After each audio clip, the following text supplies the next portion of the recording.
On today's episode of Watch JR Go, it's time to say goodbye to one of the coolest members of the fleet.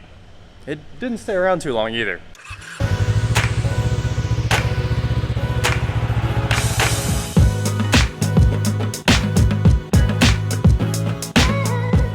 What is going on, guys? I'm Watch JR Go, and today I'm here with my 1990 Nissan Skyline R32 GT-R.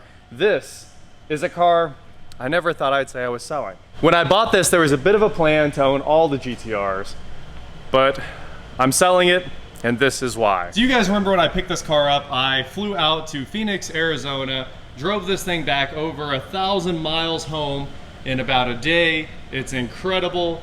It has a fresh paint job because a lot of times these things come over from Japan and they're just not great.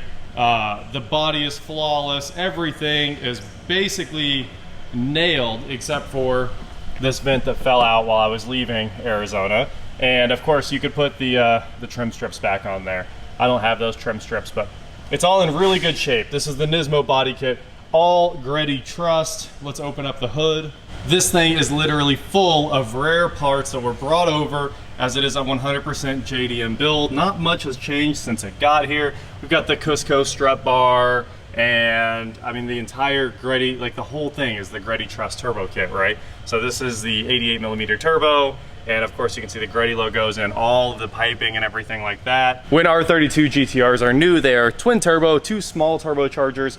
The power comes on fast. It makes a wonderful Grand Touring car. This one has been made into basically a race car. It is nasty fast. At about 5,000 RPM, it comes into the boost hard, and it'll just skate down the road like sideways. I mean, you feel it pick up, and then all 4 tires spinning as it explodes forward. And it's a handful to drive. I gotta say, a handful to drive. And that is probably the reason I want to sell this car. Since I picked this car up, we've probably driven it 4 times, maybe 5, and it's just sitting here in the warehouse. And I really don't like to have cars that just sit forever. And unfortunately, this kind of turned into that. I was super excited to have, you know, a crazy right-hand drive car, and of course that takes out pretty much most of my daily commute, having to stop places, drive-thrus. Passing is really hard because you're sticking the whole car in the other lane before you can see. And it's a really nice car. Beautiful seats, perfect door panels, very, very, very well taken care of. The Momo steering wheel is aftermarket and the gauges are aftermarket. We were building a system for this car too, all JL with that $2,000 Sony receiver. It's a single DIN that's super special. Unfortunately, the other parts for the system, the amplifier with the built-in DSP and fiber optic ends never showed up, but this is the Sony RSX GS9. It's one of the craziest receivers ever. It doesn't look out of place in a GTR.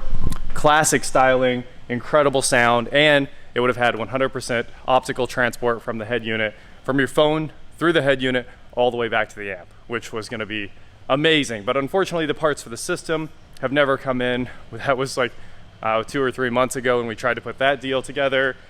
Some of it's here, but the amplifier's not because they're unobtainium right now. So the system build never happened, and the other things I wanted to do were all tedious work. So the plan here was to do a little bit of a Tommy build, pull the entire intake off here to here, and send all that out to Remade in the USA. That guy, if you've ever seen his work, it's some of the most beautiful work on the planet.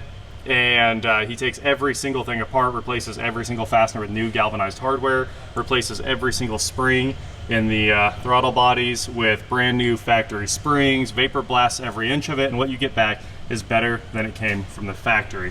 Of course, our PRP racing coils from the R35 GT-R are incredible. The car runs better than ever, and they look about 1,000,000 times better. Remade in the USA was also going to vapor blast all of these parts, and then Coated Car Parts was going to take this stuff that the previous owner literally ruined by spraying wrinkle red and powder coat all of that back to wrinkle black, which is what it should be. After that, I was going to replace all of these nasty vacuum lines that look like a kind of a 12-year-old put it together, put it all back to black, and replace this whole PCV system with a better setup.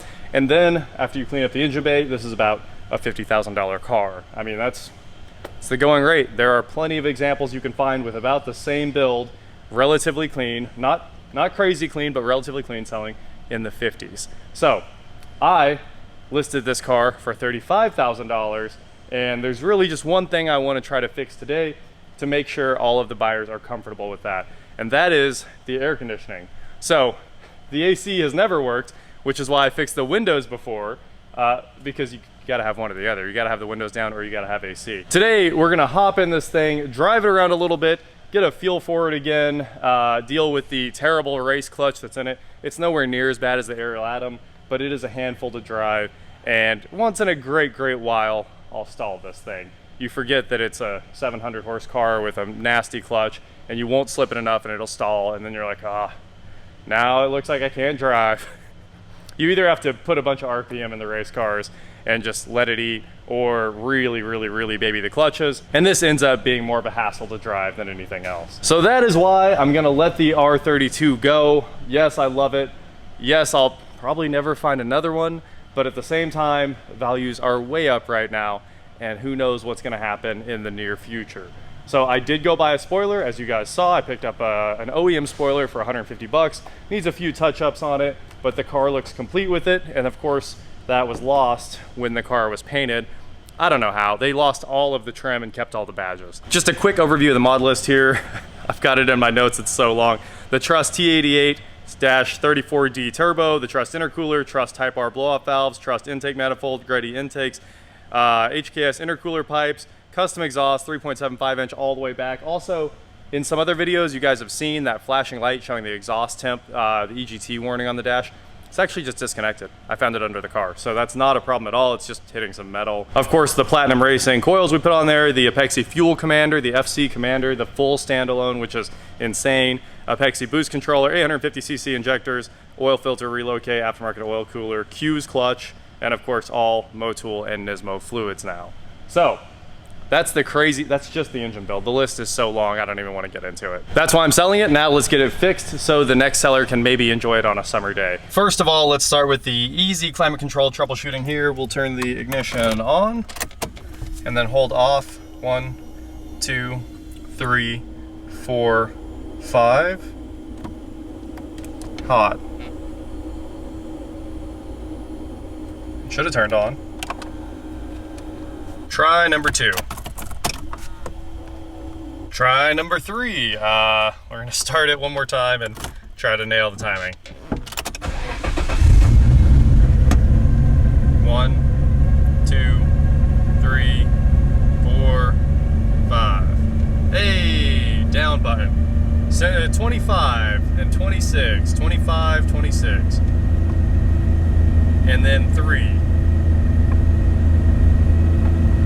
41. All right, now I don't know what's going on. 25. So the error for 25 is the sun load sensor, which is actually that sensor that looks like it should be auto lights right there on the dash.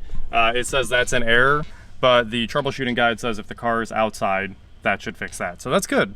It's not the refrigerant temp sensor, which obviously doesn't matter because it's not engaged in the compressor right now. And then 31 says vent is faulty, but it's not. I can change through all the modes and I can hear the blend door run correctly. So kind of interesting. It does say it's supposed to take a while. Press hot while in mode door position check and you can make it run through the whole thing. So we're only worried about the first few errors here, and they are 20 means everything's good, 21 means outside air temp doesn't work, which I know it does. If you hit ambient while you're driving, it shows the air temp. 22 is inside air temp. 23 is the water temp sensor, 24 is the intake air temp sensor, and 25 is the sun load sensor that we saw, and 26 is PBR. Pabst Blue Ribbon. I don't understand 26. And then 27 is refrigerant temp sensor. So it does look like we might not have any serious problems with the climate. Let's go charge it. I do know the system's completely empty too. So we're gonna run this thing over to German Motor Works. It'll be the first time I've driven it in a long time. And see if we can get this thing running today.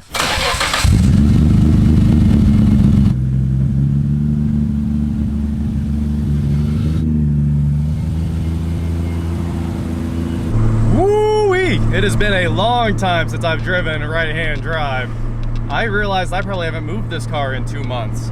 So, like I said, it doesn't need to be sitting around here with me not working on it.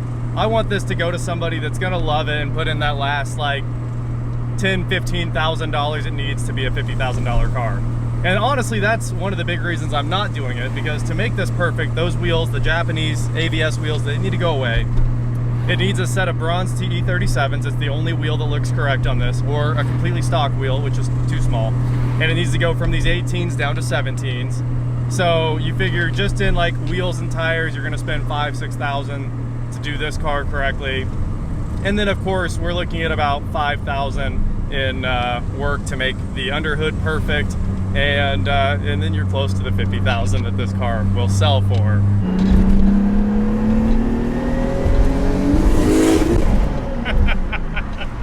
What's up, John? What up? How you doing? There's no Ninja here. Nope. But there's the tale of two Johns today. Yeah. Instead of the three.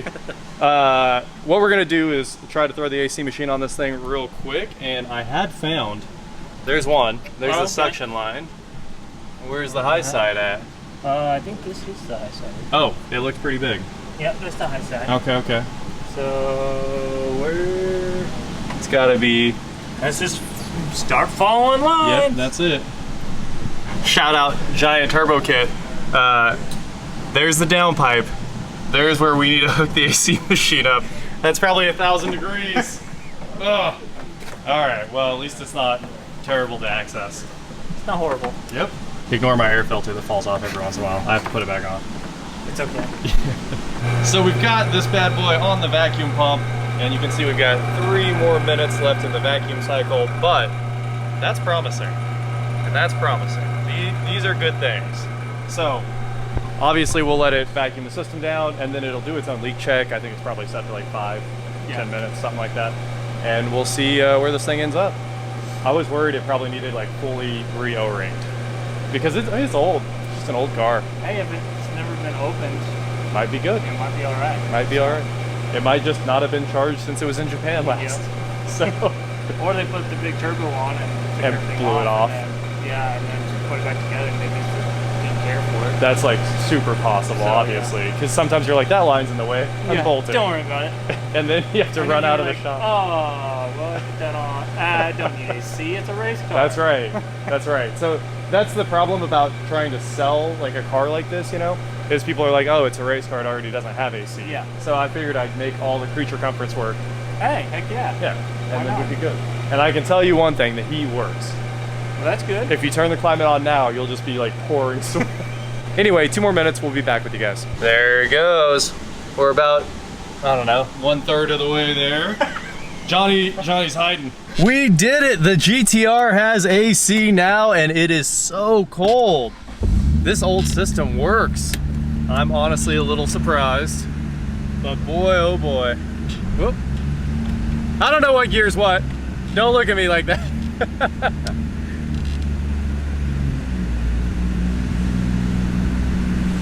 All right, later, man. This is going to be one of the first times, auto windows on this thing are so cool. One of the first times I've been able to drive this with the windows up. Too bad I don't know what the temperature conversion is, but it's 18 degrees Celsius. That's what we're going for. Anyway, I figure now it should be a lot easier to get anybody to buy this car, now that basically everything critical works. The AC's freezing cold. So, huge thank you to Johnny and the whole team at German Motor Works for helping me bring the AC back. I need to buy an AC machine too. It's on my to-do list, but until then, they always fix this stuff. And it's just fun to hang out with them while we're working on it. Thank you guys so much for watching. Don't forget to head on over to shop.watchjrgo.com for cool shirts just like this. And please, like, share, subscribe, do whatever you want to do. And I will talk to you next time. I'm gonna actually go drive this around for a little while now. Kind of enjoyable. Hey, could I do a number 9 3-piece with barbecue sauce and a Mountain Dew? Alright, a number 9 3-piece with barbecue sauce and Mountain Dew. Yep, that's it. Alright, if you can pull forward, I'll have your total up at the window. Thank you. Thank you.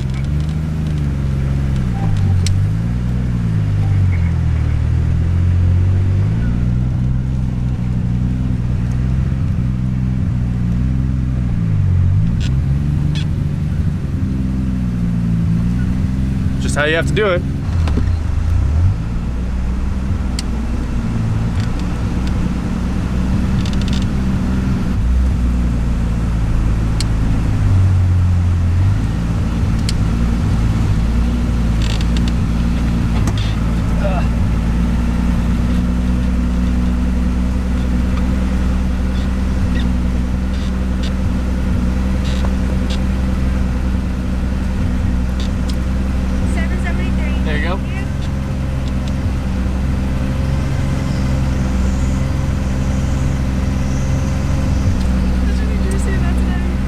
Nah.